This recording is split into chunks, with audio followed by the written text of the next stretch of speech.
आपको याद होगा, मुझे फ्लाइट में दिल्ली एयरपोर्ट पे मिले थे जब मैं बाकू आ रहा था। निशिकांत, उन्होंने मुझे पहचाना था, तो उन्होंने मुझसे एक्चुअली कहा था कि आप अगर मॉस्को आएं तो आप मुझसे ज़रूर मिलिएगा। तो आज उन्होंने छुट्टी ली है स्पेशली मेरे लिए। जो भाई हैं वहाँ पे वेट कर रहे हैं मेरा, उनके मैसेज आ गए बहुत सारे।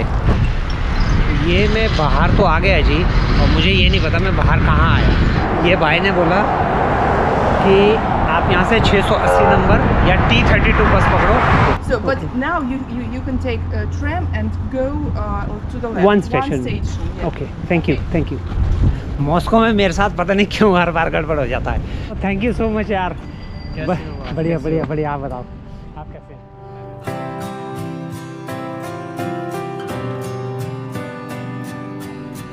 तो फाइनली जी हम पहुंच गए हैं निशिकांत भाई के हॉस्टल में। तो ये आप देखेंगे क्या कर रहे हैं। दरअसल कैसे हो आप सब लोग? मैं एकदम बढ़िया हूँ। और यहाँ हॉस्टल में रहते हैं हम। और जैसा मतलब आपको पता ही है, हमारे जो हिमालयन रोवर भाई जो राजेश जी इंडिया से हैं, और ये भी दिल्ली से, मैं भी दिल्ली से ही हूँ। और ये देख सकते हो हमारा रूम, ये जो होता है मतलब स्टूडेंट वाला, स्टूडेंट ये ऐसे थोड़ा बहुत कर रहे हैं भाई। मैं पुलाव बना रहा हूँ, ये मेरा बेड है, सामान बिखरा हुआ है सारा। ये एक हमारे बांग्लादेशी भाई है, ये उनकी लुंगी। अच्छा, ये बांग्लादेशी है? हाँ, ये अच्छा। लुंगी से पहचान सकते हो आप। हाँ, मतलब हमारा भी ड्रेस है, साउथ इंडिया में हम पहनते हैं लुंगी। ये उज़्बेकिस्तान से है। ये उसका सामान ये सब। अच्छा, कितने स्टूडेंट हैं आप यहाँ पे? अभी हम 3 हैं, एक जने ने और आना है। अच्छा। वो आएगा कजाकिस्तान से, एक आएगा यहाँ पर। अच्छा, उसका नाम निकिता है। निकिता? रशियन या कजाक ऐसा है। अच्छा। निकिता शब्द सुन के ही मत समझना कि लड़की है, लड़की नहीं। यहाँ पे निकिता जो वर्ड है, जो नाम है, वो लड़कों का होता है यहाँ पे निकिता। और ये एक कॉमन नाम है ये निकिता। ये मेरा रूम है। बाकी और हॉस्टल इनके साथ मौका मिला तो आगे और भी दिखाऊंगा मैं आपको। चलिए जी। और क्योंकि मेरी फ़्लाइट थी बाकू से यहाँ के लिए, मॉस्को के दोमोदेडोव एयरपोर्ट के लिए, तो वहाँ से जैसे आपने देखा कि मैं पहले बस पकड़ी, फिर मेट्रो में आया, और फिर भाई ने मुझे गाइड किया कि किस तरह से आपको बस में आना। थोड़ा सा कन्फ्यूजन हो गया था क्योंकि बस कहीं और ही निकल गई थी। तो अच्छा हुआ वो एक मुझे रशियन लेडी मिली, उन्होंने बड़ा हेल्प किया कि आप यहाँ से बाहर जाके, बस ज़्यादा दूर नहीं था, हम 700 मीटर के डिस्टेंस पे थे दोनों। तो अब मेरे लिए ये आप देखिए क्या बना रहे हैं। ठीक है, सच में बड़ा मज़ा आएगा। मैं इस वक्त पुलाव बना रहा हूँ। अच्छा, पुलाव। और इसमें मटर भी डलेगा अभी। अरे वाह, क्या बात है। तो मसाले वगैरह डाल रहा हूँ अब। और लोग देख रहे होंगे पता नहीं क्या खिचड़ी पक रही है कि पहले तो वो होता है मतलब मसाला, वो होता है मतलब का प्याज वगैरह भूनते हैं और वैसे करते हैं। भाई स्टूडेंट लाइफ ऐसी होती है, आपको इतनी वो नहीं बनती है, इतना टाइम होता है। और दूसरी सब डाल देना है और वो सब पक जाएगा बस।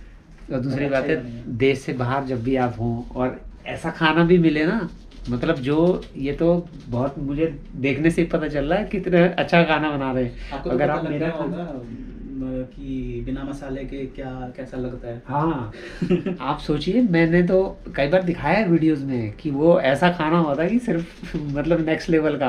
मैं एक बात बता दूं, ये देखो उस पर रेट भी लिखा हुआ है। तो ये इंडिया से लेके आया था मैं। अच्छा। तो ये थोड़ा पुराना है पर कोई दिक्कत नहीं, चल जाएगा। 40 रुपए का 100 ग्राम। 40 रुपए का 100 ग्राम, देख सकते हो आप। ठीक है। और अब अच्छा, आप सारे मसाले लेके आए हैं ना? हाँ, अभी भी जैसे मैं आया हूँ। हाँ। मतलब अभी मेरा दूसरा राउंड लगा है। हाँ। तो अभी मैं जो पॉसिबल हो सका मसाले में लेके आया हूँ। क्या बात तो है। खैर मैं बताया था 40 रुपए का 100 ग्राम है। अब अगर यही 100 ग्राम आप यहाँ लोगे मॉस्को में तो आपको 300 से 400 रुपये मिलेगा, जो MDH का आता है ना आपका, MDH मसाले। अच्छा, 10 गुना कम से कम। हाँ, 40 ये से है। 400। और ये मैं बड़ा चढ़ा के नहीं बता रहा हूँ, ये हाँ नहीं, है, वो ये प्राइस सच में। है सच में। तो ये देखो जी, अब यहाँ देख के शायद आपके दर्शकों को लगेगा भाई पता नहीं क्या कर रहा है। ये तो कुकिंग का ब्लॉग हो जाएगा आज क्या। पर जब बनेगा ना आप भी देखोगे कि हाँ। अच्छा बनेगा। वाह। और सच बात ये है, अपने खाने की बात ही कुछ अलग होती है। पिछले इतने दिनों से अज़रबैजान में मैं जो है खाना खुद भी बना रहा था, बाहर भी खाना पड़ रहा था, लेकिन जो अपना खाना है ना उसकी सच में बात ही अलग होती है। अब ये जो बना रहे हैं तो जब ये खाएंगे ना तो सच में ऐसा लगेगा कि भाई आज हमने कुछ खाया। कई बार जो इनका फूड है बाहर वालों का, तो वो हम लोगों को ठीक है, पेट थोड़ी देर भर लिया वो चलता है, लेकिन वो वाला मज़ा नहीं आता जो अपने फूड में आता है। अब हम जब इसको खाएंगे तो इसकी एक बात ही अलग होगी। और चावल वगैरह भी, इसको हल्का सा मैं पकाऊंगा फ्राइड राइस टाइप, हल्का सा ये पकेगा। वाह। इसके बाद फिर मैं इसमें पानी डाल दूंगा, जैसे डालते हैं चावल पकाने के लिए। हाँ हाँ,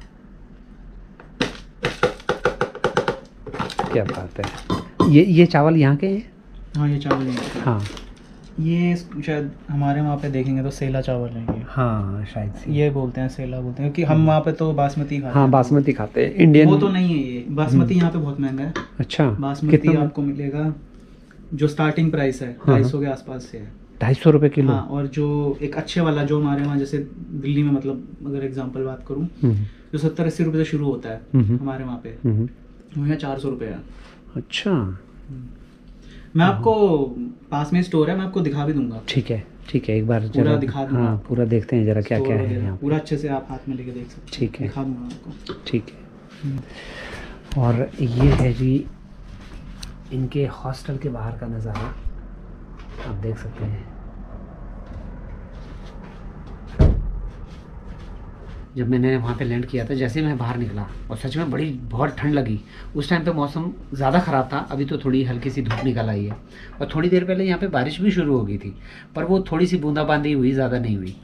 लेकिन हाँ, ये है कि मॉस्को में टेम्परेचर, अभी हम आते हुए बात कर रहे थे तो आप कह रहे थे कि भाई यहाँ कुछ पता नहीं चलता ना मौसम का, टेम्परेचर का। एक दिन में आराम से, बिल्कुल आम बात है, यहाँ पे 10-10, 12-12 डिग्री ऊपर नीचे हो जाता है। ऊपर नीचे?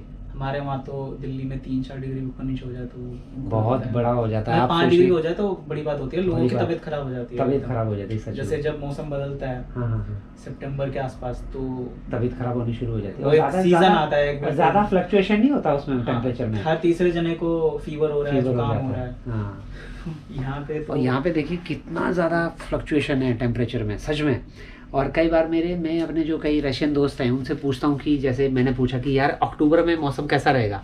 अब हमसे कोई पूछे कि अक्टूबर में मौसम कैसा रहेगा, तो आप बता सकते हैं कि भाई दिल्ली में जो टेम्परेचर होगा वो 30 से 35 डिग्री के बीच में होगा, इससे ज़्यादा कम नहीं होगा।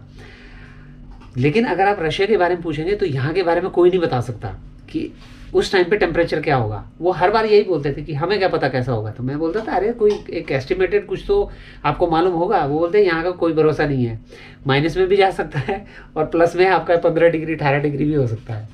लास्ट जब मेरा वो सेंट पीटर्सबर्ग गया था मैं 2023 में, वहाँ पे मैं मतलब इन दिनों में टी शर्ट में घूम रहा था। आप देखेंगे मेरे ब्लॉग, उसमें टी शर्ट में घूम रहा हूँ। तो यहाँ पे जो टेम्परेचर का वेरिएशन है वो बहुत ज़्यादा है। अगर आप कभी भी मॉस्को घूमने आए तो ये सोच के ना आए कि भाई ठीक है यार वेदर चला लेंगे। तो कई बार यहाँ पे आपको ये जो जैकेट है मेरा, ये वाला, ये -5 डिग्री का है, डिकैथलॉन का है। और एक तो आपने देखी होगी सिग्नेचर जैकेट, वो भी -5 डिग्री की है। ये मैं इसीलिए थोड़ा पसंद करता हूँ क्योंकि इनका जो वेट है, कई बार क्या होता है हम लोगों को छोटे बैग ले जाने होते हैं तो वेट इसका बड़ा कम है। ये 350 ग्राम की है, लेकिन -5 डिग्री थे। अभी इसने पसीने निकाल दिए थे मेरे। तो यहाँ पे आप ऐसी इस तरह की कुछ जैकेट ला सकते हैं। अगर आप नहीं चाहते हैं कि कोई बड़ी भारी भरकम जैकेट हो तो इस तरह की जैकेट आपको डिकैथलॉन में आपको आराम से मिल जाएगी।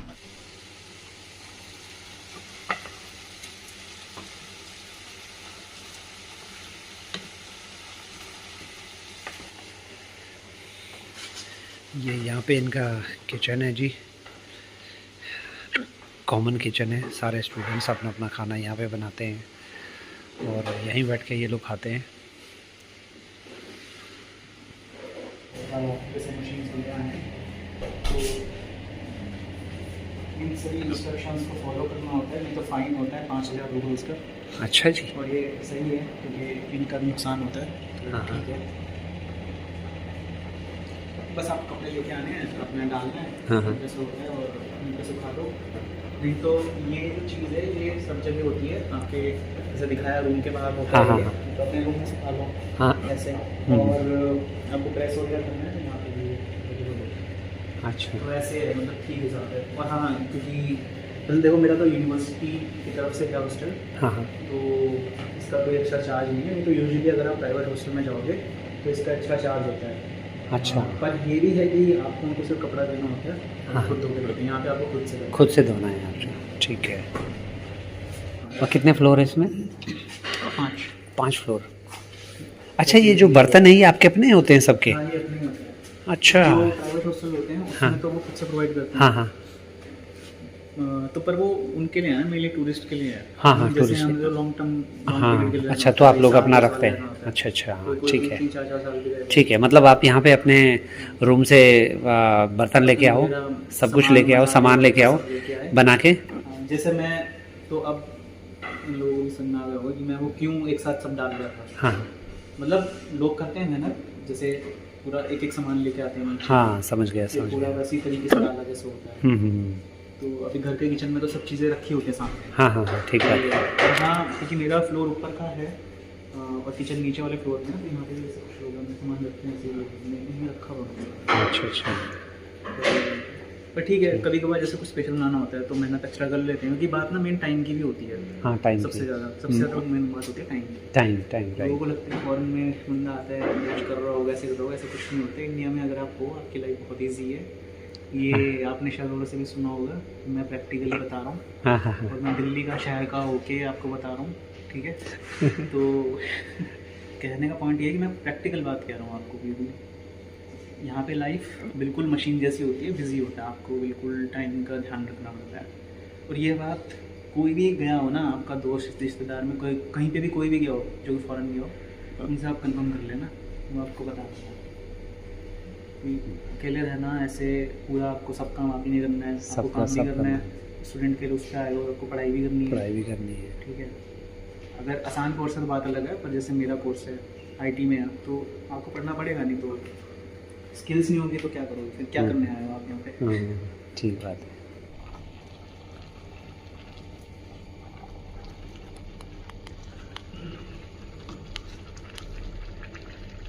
ये देखिए जी, अब तो सच में मुंह में पानी आ रहा है। देखते ही मुंह में पानी आ रहा है। तो 10 मिनट की बात है, बस 10 से 15 मिनट में ये आपकी प्लेट में होगा। क्या हॉस्टल में क्या होता है उसका एक एग्जांपल यहाँ पे है।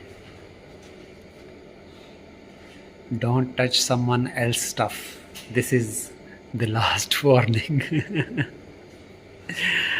मतलब किसी ने कोई माल लेके आया और उसको कोई और ही उड़ा ले गया होगा, तो वार्निंग लगी हुई है यहाँ पे। If you touch the people's thing in the refrigerator, you are just sharing your country and your family culture. वाह भाई वाह। एक ने ऊपर लिखा हुआ है, if you touch other people's things just one more time, I will check the cameras and I won't stop until I get you out of this dome. अच्छा, ये लाइब्रेरी है आपकी? ये एक छोटी सी लाइब्रेरी है हॉस्टल की। वैसे तो और भी बेटर हॉस्टल होते हैं, पर जिस हिसाब से मिला हुआ है प्राइवेट हॉस्टल के हिसाब से ये बहुत बेटर है। तो मैं जनरली वहाँ पे या फिर ये मतलब सीट खाली है, यहाँ बैठ जाता हूँ। अच्छा, कई बार होता है पूरी रात बैठ के काम होता है, मतलब अक्सर आधी रात तो होता ही है। अच्छा अच्छा अच्छा। तो मेरे रूम के सामने ही पड़ती है। हाँ सामने ही। मतलब साइलेंस रहता है, अच्छा मतलब अच्छा पढ़ाई वगैरह काम वगैरह बिल्कुल शांत से। ठीक। और ये रूम है पास में। अच्छा, ये भी सोफ़ा है। तो ऐसी सिंपल सा हॉस्टल है। हाँ बहुत बढ़िया बहुत बढ़िया। तो फिलहाल ये देखिए जी, देखने में कितनी डिलीशियस लग रही है सच में। और ऊपर से बंदे को लगी वो भूख, और इतना ज़बरदस्त खाना सामने आ जाए तो बात ही क्या। वो भी कहाँ पे? मॉस्को में। बस फिलहाल तो ये जो चीज़ है ना, हाँ ये है हमारा दही एक तरह से। अच्छा, पर इसकी परसेंटेज ना काफ़ी वैसी होती है। डाल दूँ ना दही साथ में? हाँ ठीक है चलेगा। और मतलब डाल देना। पहले आप अपने लिए निकाल लो। ये थोड़ा मसाले के साथ पहले ट्राई करो, अच्छा लगता है तो फिर आप और ठीक है, ठीक है। चलो स्टार्ट करते चलो जी। हैं।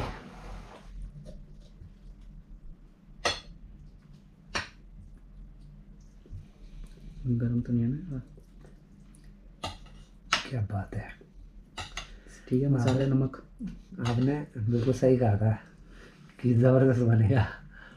कहा था पहले बन जान दो, व्यू मत देखना, प्रोसेस मत देखना।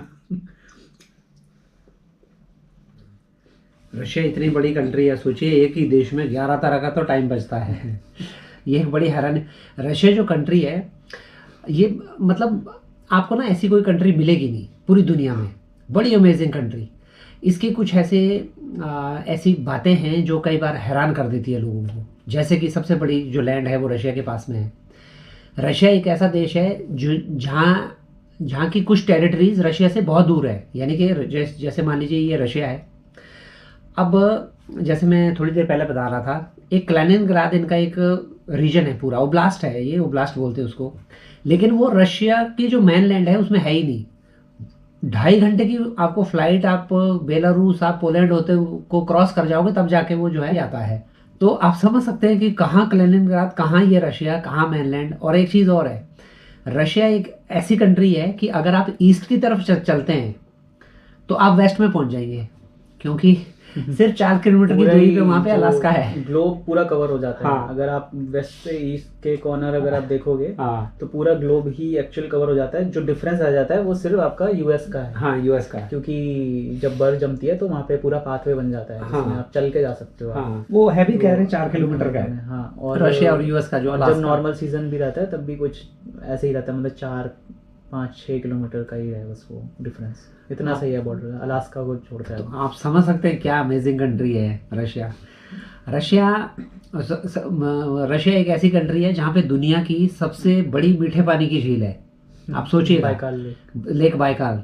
और वो लेक अपने आप में इतनी अमेजिंग है कि हम लोग सोच भी नहीं सकते उसके बारे में। इसके ऊपर मैंने एक वीडियो बनाया है, लास्ट वाला, मैं आई बटन में उसको दे दूंगा, आप ज़रूर देखिएगा। उसके बारे में बहुत सारी ऐसी अमेजिंग चीज़ें। रशिया में दुनिया का सबसे बड़ा रेल रूट है अपने ही देश के अंदर में। यहाँ से मॉस्को से व्लादिवोस्तोक के लिए वो चलता है, ट्रांस साइबेरियन ट्रेन के नाम से आप लोगों ने सुना होगा। और मेरे ख्याल से उसमें 7 या 8 दिन लग जाते हैं ना, एक पॉइंट से। करना है मतलब। हाँ, मुझे भी करना है वो। मौका मिला तो ये करना आप सोचिए एक ही देश के अंदर में ट्रेन चल रही है और उसको पूरा हफ्ता भर लग रहा है एक पॉइंट से दूसरे पॉइंट जाने के लिए। और वो भी नहीं, ऐसा भी नहीं कह सकते कि व्लादिवोस्तोक एंड है। दरअसल रशिया उससे भी आगे है। एक इनका रीजन आता है लेकिन वो रशिया से कटा हुआ है, उसका नाम है अनादर। वो बहुत बड़ा ओब्लास्ट है उनका। वहाँ पे सिर्फ फ्लाइट से जाया जा सकता है, एयरपोर्ट है वहाँ पे, लेकिन आप बाय कार, बाय ट्रेन नहीं जा सकते क्योंकि वहाँ के लिए रोड ही नहीं है। ये कहा जाता है कि जितना वेस्टर्न रशिया में रेल रूट बनाए गए हैं, सारी रेल्स बनाई गई हैं, अगर वहाँ के लिए सिंगल लाइन बिछाते तो जितना इसका खर्चा है उतना सिर्फ वहाँ लाइन बिछाने का खर्चा आ जाएगा, और आगे उतना ज़्यादा आबादी रहती नहीं है। तो गवर्नमेंट ने सोचा रहे यहाँ एयरपोर्ट बना लो, ऊपर से उड़ के आ जाएंगे, क्यों इतना खर्चा करना। ट्रेन ट्रैक को इतना दूर तक ले जाना बीहड़ है पूरा। और 76% जो लैंड है रशिया की वो खाली है। कितनी बड़ी बात है, मतलब इनके पास इतनी लैंड है कि 76% लैंड इनकी खाली है। और 70% लोग इसके वेस्टर्न पार्ट में रहते हैं, जो ईस्टर्न पार्ट या एक और अमेजिंग बात बताता हूँ, स्पेशली मॉस्को के बारे में। ये शायद आपने भी सुना होगा क्योंकि आप इतने देश घूमे हो, तो इंडियंस के ही मुंह से सुना होगा ये कि अच्छा चलो ठीक है, जैसे आप बताते हो कि वहाँ पे तो वेल मैनेज्ड ट्रैफिक है और लोग डिसिप्लिन है, तरीके से रोड क्रॉस करना, फुटपाथ है, सब है। तो ऐसा कहते होंगे भाई लोग भी तो कम है। ये जरूर कहते होंगे। अब अगर मैं मॉस्को की बात करूं, मॉस्को में अच्छी खासी भीड़ है। यहाँ पे मतलब दिल्ली जितना तो नहीं, मतलब दिल्ली में तो बहुत लोग रहने लगे हैं, 3-4 करोड़, या शायद इससे भी ज़्यादा होंगे। पर यहाँ पर मॉस्को में करीब 2.5 करोड़ के करीब लोग रहते हैं।